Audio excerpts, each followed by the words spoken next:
दोस्तों, भोजपुरी इंडस्ट्री की क्वीन काजल राघवानी का अगर आप फ्रेंड हैं या इनका फ़िल्म देखना पसंद करते हैं तो आपके लिए बहुत ही बड़ी खुशखबरी है। दोस्तों, आपको बता दें, काजल राघवानी की फ़िल्म अमीरों की दहेज को अगर आप यूट्यूब पर देखने के लिए बेताब हैं या इस फ़िल्म को यूट्यूब पर सर्च कर रहे हैं तो आपके लिए बहुत ही बड़ी खुशखबरी है, क्योंकि ये फ़िल्म यूट्यूब प्रीमियम पर रिलीज़ होने वाली है। तो दोस्तों, कब और किस चैनल पर ये फ़िल्म आप देख पाएंगे यूट्यूब पर, सब कुछ बताऊंगा इस वीडियो में, बने रहे अंत तक मेरे साथ। दोस्तों, आपको बता दें, काजल राघवानी का फ़िल्म अमीरों का दहेज भोजपुरी के यूट्यूब चैनल बिफोर यू पर रिलीज़ होने वाली है। जी हां दोस्तों, 12 जुलाई को ये फ़िल्म यूट्यूब पर रिलीज़ हो चुकी है। अब इस फिल्म को आपको देखने के लिए ज़्यादा इंतज़ार करने की कोई ज़रूरत नहीं है और ज़्यादा सर्च करने की भी कोई ज़रूरत नहीं है। अब एक क्लिप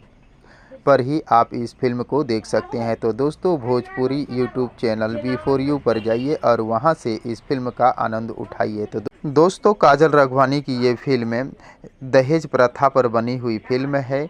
खासकर अमीर लोग दहेज के कितने लोभी होते हैं, लालची होते हैं, और दहेज न मिलने पर अपने घर में आई बहुओं के साथ कैसी व्यवहार करते हैं, इसी चीज़ को इस फिल्म में बखूबी तरीके से दिखाया गया है।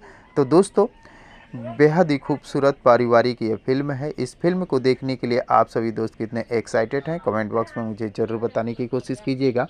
और अगर ये वीडियो आप लोगों को पसंद आया हो तो प्लीज़ चैनल को सब्सक्राइब कर वीडियो को लाइक करना ना भूलिएगा, क्योंकि भोजपुरी इंडस्ट्री से जुड़ी हुई नई नई फिल्मों के बारे में नई नई जानकारियाँ लेकर हर रोज़ इस चैनल पर उपलब्ध रहता हूँ। तो दोस्तों, मिलते हैं इसी प्रकार के और एक मज़ेदार वीडियो में। तब तक के लिए थैंक यू, धन्यवाद, जय हिंद।